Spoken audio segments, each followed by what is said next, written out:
ഇതാ അവിയലില്ലാതെ നമ്മുടെ സദ്യ കംപ്ലീറ്റ് ആവില്ല അല്ലേ. സദ്യയിൽ ഒഴിച്ചുകൂടാൻ പറ്റാത്തൊരു സാധനമാണ്, വിഭവമാണ് അവിയൽ. അപ്പോൾ ഇതാ സദ്യ സ്പെഷ്യൽ അവിയൽ റെഡി ആയിട്ടുണ്ട്. ഇതെങ്ങനെയാണ് ഉണ്ടാക്കാൻ നമുക്കൊന്ന് നോക്കിയാലോ. അവിയൽ ഉണ്ടാക്കാൻ ആവശ്യമായിട്ടുള്ള വെജിറ്റബിൾസ് എന്തൊക്കെയാണെന്ന് നോക്കാം. ഞാനിവിടെ എടുത്തിരിക്കുന്നത് ക്യാരറ്റ്, മുരിങ്ങ, ചേന, പയർ, അതായത് നമ്മൾ ഉപ്പേരി വെക്കുന്ന പച്ചപ്പയർ, ഉരുളക്കിഴങ്ങ്, പച്ചക്കായ, ഇളവൻ, ഇതൊക്കെയാണ് ഞാനിവിടെ എടുത്തിട്ടുള്ളത്. ക്യാരറ്റ് ഞാൻ കുറച്ച് അധികം എടുത്തിട്ടുണ്ട്. അതായത് നമുക്ക് വീട്ടിൽ ക്യാരറ്റ് എല്ലാവർക്കും കുറച്ച് ഇഷ്ടമുള്ളതുകൊണ്ട് അത് ഞാൻ കുറച്ച് അധികം എടുത്തിട്ടുണ്ട്. മുരിങ്ങ ഏറ്റവും കുറവ് മാത്രമേ എടുത്തിട്ടുള്ളൂ ഞാൻ. ആദ്യം ഞാനിതാ ചേനയും പച്ചക്കായയും കൂടെ ആദ്യം ഒന്ന് ഇട്ട് കൊടുത്തിട്ടുണ്ട്. അതായത് കുറച്ച് വേവ് അതിനുണ്ടല്ലോ, അപ്പം ഞാൻ ആദ്യം അത് ഇട്ട് കൊടുത്തിട്ടുണ്ട്. അപ്പം കുറച്ച് മഞ്ഞളും കുറച്ച് വെളിച്ചെണ്ണയും കുറച്ച് വെള്ളവും കൂടെ വെച്ചിട്ടാണ് ഞാനിത് വേവിക്കുന്നത്. അതൊന്ന് ചെറിയൊരു വേവാവുന്ന സമയത്ത്, ഒന്ന് ചൂടാവുന്ന സമയത്താണ് ഞാൻ ബാക്കിയുള്ള പീസസ് ഇട്ട് കൊടുത്തിട്ടുള്ളത്. അവിയലിന് കഷ്ണം മുറിക്കുന്ന സമയത്ത് എപ്പോഴും നീളത്തിൽ വളരെ നൈസായിട്ട് അരിഞ്ഞെടുക്കണം. ആ സമയത്ത് നമ്മളിത് ഇളക്കുമ്പോൾ ഇത് ഉടഞ്ഞു പോകാതെ കിട്ടുകയും വേണം.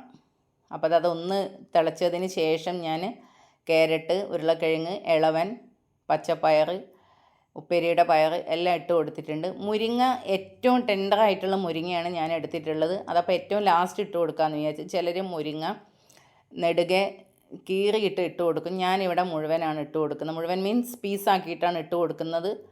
അപ്പം അതുകൊണ്ട് അത് ഏറ്റവും ലാസ്റ്റ് ഇട്ട് കൊടുക്കാമെന്ന് വിചാരിച്ചിട്ടുണ്ടാവും. തീരെ ഉടഞ്ഞു പോയി കഴിഞ്ഞാൽ അതിൻ്റെ നാര് ഇങ്ങനെ ഇതായി നിൽക്കുമല്ലോ. അത് മുഴുവനോട് കിട്ടിയില്ലെങ്കിലും കുഴപ്പമൊന്നുമില്ല അവിയലിന്. പക്ഷേ ഞാനിവിടെ അങ്ങനെയാണ് ചെയ്തിട്ടുള്ളത്. അതിലേക്ക് ഞാനൊരു 3 പച്ചമുളക് ഇട്ട് കൊടുത്തിട്ടുണ്ട്. അപ്പോൾ അത് എരിവുള്ള പച്ചമുളകാണ്. അപ്പോൾ പച്ചമുളകും ഇട്ട് കൊടുത്ത് കുറച്ച് കറിവേപ്പിലയും കൂടെ ഇട്ട് കൊടുത്തിട്ട് അടച്ച് വെച്ച് വേവിക്കുകയാണ്. വെള്ളം ഒരുപാട് ഒഴിക്കരുത് അവിയലിന്. ഈ കഷ്ണം വേവാൻ വേണ്ടി, അതായത് അത് ആ ആവിയിൽ കിടന്ന് വെന്താലാണ് ഇതിൻ്റെ ഒരു ടേസ്റ്റ്. പിന്നെ അവിയലായാലും സാമ്പാറായാലും ഓരോ വീടുകളിലും ഓരോ നാടുകളിലും ഓരോ ജില്ലയ്ക്കനുസരിച്ചും ഈ സാധനങ്ങളെല്ലാം മാറി മാറി ഇരിക്കും.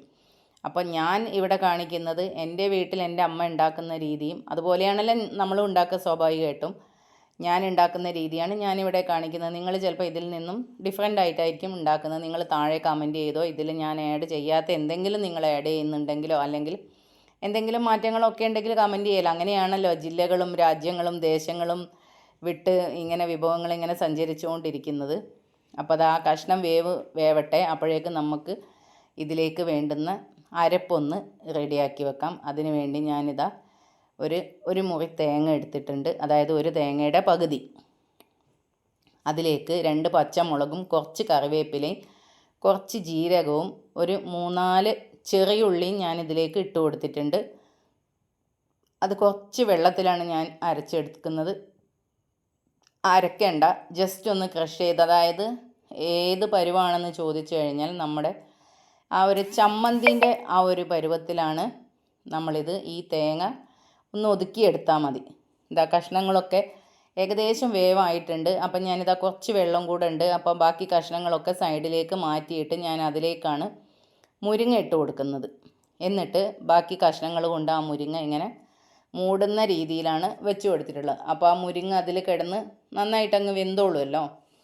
ഇനി നമുക്ക് ഇതിൽ അരപ്പിനാവശ്യമായിട്ടുള്ള തേങ്ങ അരച്ചു കൊണ്ടുവരാം. അപ്പോഴേക്ക് ആ പീസസ് നന്നായിട്ട് വെന്തോളും. ഈ അവിയലും നമ്മുടെ രസവും ഒക്കെ നമുക്ക് എപ്പോഴും സദ്യയ്ക്ക് തലേന്ന് രാത്രിയോ അല്ലെങ്കിൽ ഏറ്റവും ഫസ്റ്റോ നമുക്കിതൊക്കെ ചെയ്ത് വെക്കാം. കാര്യം എന്ന് വെച്ചാൽ ഇത് തലേന്ന് ഉണ്ടാക്കിയാലും നല്ല ടേസ്റ്റാണ്, ഒന്നും ആവില്ല. മാത്രമല്ല ഇതിൽ തൈര് ഒഴിക്കുന്നതുകൊണ്ട് അതൊരു പ്രത്യേക ടേസ്റ്റ് ആവുകയും ചെയ്യുമല്ലോ. അപ്പോൾ എങ്ങനെ ഉണ്ടാക്കിയാലും ഇതൊക്കെ ടേസ്റ്റാണ്. അവസാന നിമിഷങ്ങളിൽ നമ്മുടെ ആ ഒരു ഓട്ടം നമുക്ക് ഒഴിവാക്കാം, ഇതൊക്കെ നേരത്തെ ചെയ്ത് വെച്ച് കഴിഞ്ഞാൽ. അപ്പോൾ അതാ തേങ്ങ ഈ ഒരു പരുവത്തിലാണ് ഞാനിവിടെ ഒതുക്കിയെടുത്തിട്ടുള്ളത്. അപ്പോൾ അവിയലിലേക്ക് ആ തേങ്ങ ഇട്ട് കൊടുത്തിട്ട് അതിൻ്റെ ആവി മുകളിലോട്ട് വരുന്ന സമയത്താണ് ഞാൻ മിക്സ് ചെയ്യുന്നത്. നിങ്ങൾക്ക് തേങ്ങ ഇട്ട് കൊടുത്തിട്ട് എങ്ങനെ മിക്സ് ചെയ്യുന്നുണ്ടെങ്കിൽ അങ്ങനെ മിക്സ് ചെയ്യാം. അതൊക്കെ നിങ്ങളുടെ ഇഷ്ടം പോലെ ചെയ്യാം. ഞാൻ ഈ കഷ്ണത്തിൽ മഞ്ഞൾ ആവശ്യത്തിന് ഇട്ട് കൊടുത്തത് കൊണ്ടാണ് ഞാൻ തേങ്ങയിൽ മഞ്ഞൾ ഇടാത്തത്. നിങ്ങൾക്ക് ഇനി പകുതി കഷ്ണത്തിലും പകുതി തേങ്ങയിലും ആക്കി അങ്ങനെ ഇട്ട് കൊടുക്കുകയാണെങ്കിൽ അങ്ങനെയും ഇട്ട് കൊടുക്കാം മഞ്ഞൾ. അതൊക്കെ നിങ്ങളുടെ ഇഷ്ടം പോലെ. മഞ്ഞൾ ഒരുപാട് വേണ്ട. ഇതിൽ ഈ വെളിച്ചെണ്ണയുടെയും കറിവേപ്പിലേൻ്റെയും ടേസ്റ്റാണ് മുന്നിൽ നിൽക്കേണ്ടത്. അപ്പോൾ അത് ഞാൻ മിക്സ് ചെയ്ത് കൊടുത്തിട്ടുണ്ട്. അപ്പോൾ കഷ്ണം വേവിക്കുന്ന സമയത്ത് ഞാൻ കുറച്ച് ഉപ്പ് ഇട്ട് കൊടുത്തിട്ടുണ്ട്. ഇനി ഉപ്പ് വേണമെന്നുണ്ടെങ്കിൽ ലാസ്റ്റ് നമ്മളൊന്ന് ഉപ്പ് നോക്കിയിട്ട് കുറച്ച് ഉപ്പ് ഇട്ട് കൊടുത്താൽ മതി. അവിയൽ ആ തേങ്ങയൊക്കെ നന്നായിട്ട് ആവിയൊക്കെ കയറി എല്ലാം നല്ല മിക്സായി വന്നിട്ടുണ്ട്. അപ്പോൾ അതിലേക്ക് ഞാൻ പച്ച വെളിച്ചെണ്ണ ഒഴിച്ച് കൊടുത്ത് കുറച്ച് കറിവേപ്പിലയും കൂടെ ഇട്ട് കൊടുത്ത് തൈര് ഒഴിച്ച് കഴിഞ്ഞിട്ട് പിന്നെ ഞാൻ ഫ്ലെയിം ഓൺ ചെയ്തിട്ടേ ഇല്ല. തൈര് ഒഴിച്ച് കഴിഞ്ഞാൽ പിന്നെ ഫ്ലെയിമിൻ്റെ ആവശ്യമില്ല, ജസ്റ്റ് ഒന്ന് മിക്സ് ചെയ്താൽ മതി. ചിലർ ആദ്യം തൈര് ഒഴിച്ചതിന് ശേഷമാണ് വെളിച്ചെണ്ണയും കറിവേപ്പിലയും ചേർക്കുന്നത്, അങ്ങനെയും ചേർക്കാം നിങ്ങൾക്ക്. അപ്പോൾ തൈര് ഞാനിതാ ഈ ഒരു കപ്പിനാണ് ഞാൻ തൈര് ഒഴിച്ച് കൊടുക്കുന്നത്. പുളിപ്പൊക്കെ നിങ്ങളുടെ ഇഷ്ടം പോലെ നിങ്ങൾക്ക് എങ്ങനെ വേണമെങ്കിലും ചെയ്യാം. അപ്പോൾ കഷ്ണങ്ങളൊക്കെ ക്യാരറ്റ് ഒരു 1.25 കപ്പ് ഉണ്ടാവും ക്യാരറ്റ്, ബാക്കിയൊക്കെ ഒരു 3/4 കപ്പ് വരുന്നുള്ളൂ. മുരിങ്ങ ഞാൻ ഒരെണ്ണം മാത്രമേ എടുത്തിട്ടുള്ളൂ.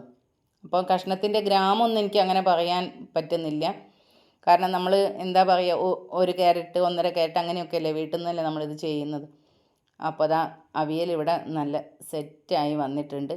അപ്പോൾ എനിക്ക് കുറച്ച് ഉപ്പ് കുറവാണെന്ന് നോക്കിയപ്പോൾ ടേസ്റ്റ് ചെയ്ത് നോക്കിയപ്പോൾ ഞാനിതാ കുറച്ച് ഉപ്പ് കൂടെ ഇട്ട് കൊടുത്ത് മിക്സ് ചെയ്യുന്നുണ്ട്. മിക്സ് ചെയ്യുമ്പോൾ കഷ്ണങ്ങൾ ഉടഞ്ഞു പോകാതെ ആ നീളത്തിൽ തന്നെ, അതാണ് ഇതിൻ്റെ ഭംഗി. എന്തായാലും ഈ അവിയൽ കഴിക്കാൻ നല്ല ടേസ്റ്റ് ആയിരുന്നു. ആരോ പറഞ്ഞു കേട്ടിട്ടുണ്ട് കാണാൻ നല്ല ഭംഗിയുള്ള ഭക്ഷണം കഴിക്കാനും ടേസ്റ്റ് ആണെന്നുള്ളത്. Okay, by.